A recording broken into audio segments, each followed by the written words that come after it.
Welcome back to The Ambassadors. I'm thrilled to dive into today's topic with you. Let's get right into it. Welcome to The Explainer. Okay, today we have a truly fascinating document to unpack.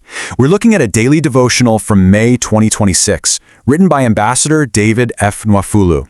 But we aren't just reading this for the theology. No, we're actually looking at it as a masterclass in modern organization. As you'll see, we're going to track how this text starts with broad spiritual ideas and then seamlessly funnels readers into a massive, digitally synchronized global network. So here's our roadmap for today. We're covering 1. The engine of miracles, 2. Biblical foundations, 3. The path to salvation, 4. The digital ministry ecosystem, and finally, 5. A synchronized global network. Starting off with Section 1, the engine of miracles, activating divine supernatural power. We're going to look at this document kind of like a funnel, starting really wide and then getting highly specific. At the widest part of this funnel, the author sets up a fascinating mechanical framework. Notice the distinct difference drawn here. Faith and authority are framed as passive states. Think of it like having a car just sitting in your driveway. But prayer?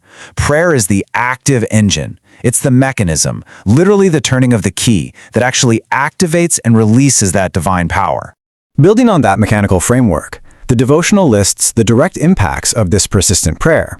It supposedly stirs the heavens and aligns believers with God's timing. But really look at that final point. It prevents miracles from being inconsistent or delayed. Now, why does this matter organizationally? Well, because it places the agency and the responsibility firmly on the individual's active participation. Basically, if the engine stalls, it's because you stopped turning the key. Moving right along to Section 2, Biblical Foundations of Prayer, Scriptural Precedents for Miracles. To validate these mechanical claims, the text immediately builds on specific scriptural foundations, starting with a massive central anchor verse from Luke 18:1. Men ought always to pray and not to faint. By placing this right at the top, it establishes an absolute, non-negotiable rule. Giving up or fainting is the exact opposite of what's required to keep this spiritual engine running. From that anchor text, the author pulls in historical biblical models to prove the thesis. We see Jesus in Mark 1:35 rising early to pray for divine alignment. We see Peter and John in Acts 3 healing a lame man through their dependence on God. And we see the early believers in Acts 4:31 praying until their physical location literally shook. The text meticulously uses these examples to demonstrate that, even for foundational figures, miracles were never random or accidental. They absolutely always followed intentional, structured communion.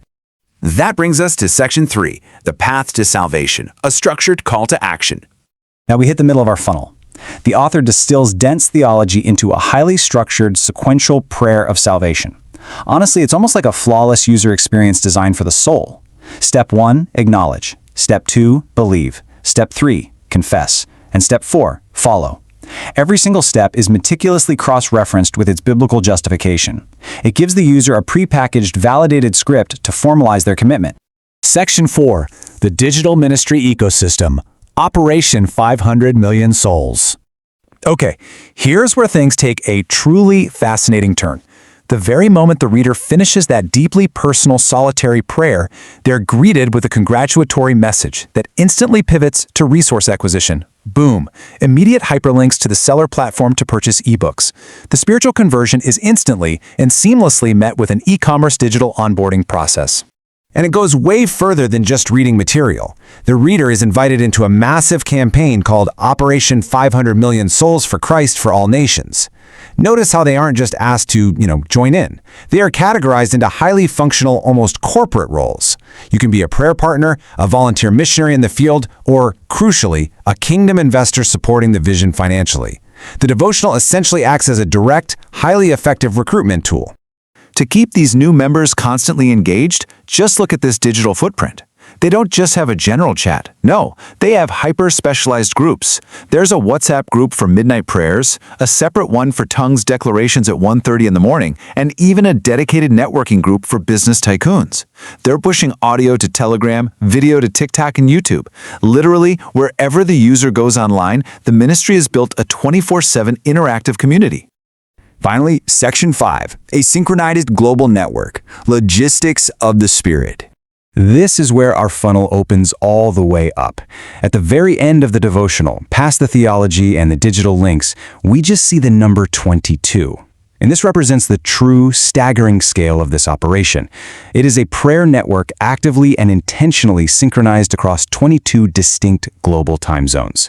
Notice how the organization geographically orchestrates its believers, from Nigeria to the USA, from India to the UK, and Israel to Canada.